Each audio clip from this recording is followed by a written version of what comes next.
Hi and welcome to Elite NWO Agenda on YouTube.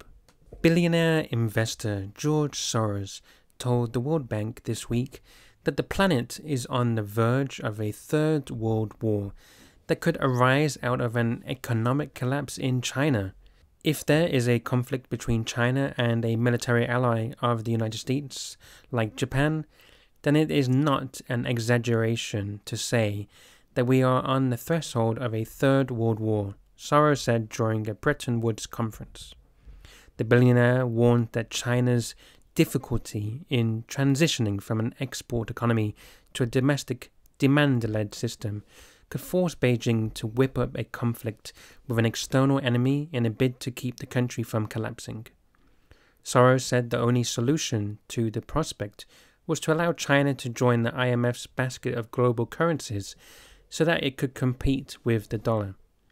Without the measure, Soros warned that there is a real danger that China will align itself with Russia politically and militarily. And then the threat of Third World War becomes real, so it's worth trying. Soros' comments came in the same week that CNN revealed how China's Navy has reportedly issued warnings to United States surveillance planes flying over the South China Sea.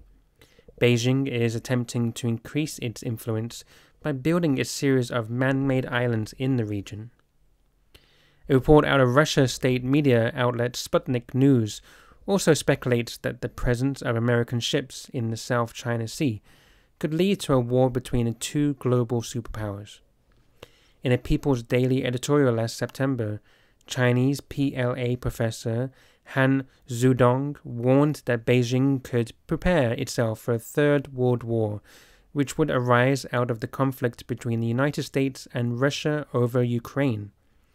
As the Ukrainian crisis deepens, international observers have become more and more concerned about a direct military clash between the United States and Russia.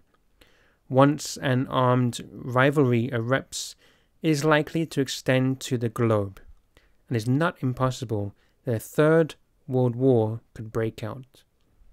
China recently increased its military budget by 10% for 2015, making it the world's second largest military spender. Fearing global unrest and the possibility of another major conflict, many members of the elite have been buying remote property and land places like New Zealand. So what do you think about that? Is humanity on the brink of a third world war? Will it be China, Russia versus the United States and its allies? What do you think? Let us know in the comment section below, and be sure to subscribe to Elite NWO Agenda for latest updates.